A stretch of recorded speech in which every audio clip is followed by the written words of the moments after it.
Čo sa týka týchto technických noriem, tak presne ako spomínal kolega, pán poslanec Ondruš, tak skutočne Europarlament nemá legislatívnu iniciatívu. My tam nevieme prísť nejakým návrhom a povedať Ursule von der Leyenovej, predsedničke Eurokomisie, alebo všeobecne Eurokomisii, že toto správte. Jediné, čo vieme v Europarlamente spraviť, je buď ten návrh, ktorý príde z Európskej komisie, schváliť, zamietnúť, alebo ho prípadne nejakým spôsobom pozmeniť. Čiže máme veľmi obmedzený manévrovací priestor, ale napriek tomu sa snažíme niektoré veci presadiť. Zo pár pozitívnych správ, možno, že pre túto komunitu podarilo sa nám v nedávnych mesiacoch, asi 2-3 mesiace pred letom, napríklad odložiť tie pokuty pre automobilky, ktoré mali platiť niekoľko 10 miliard eur pokut za nedodržiavanie tých emisných limitov. Odložilo sa to takým sofistikovaným spôsobom, že sa to pokutovacie obdobie predĺžilo na 3 roky, čiže do budúcna.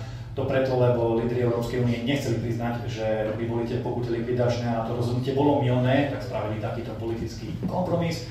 Teraz sa veľmi intenzívne rokuje o tom a podľa mojich zákulisných informácií, lebo aj naša frakcia na tom pracuje, by sa malo do konca roka predložiť návrh z Európskej komisie na zrušenie zákazu spaľovacích motorov od roku 35, ktorý všetci evidujeme, čo je nezmysel a každý normálny človek zrejme súhlasí s tým, aby zostala zachovaná tá technologická neutralita, aby si ľudia mohli vybrať pohon alebo motor alebo auto, aké chcú, či už elektrické alebo teda aj do budúcna benzínové.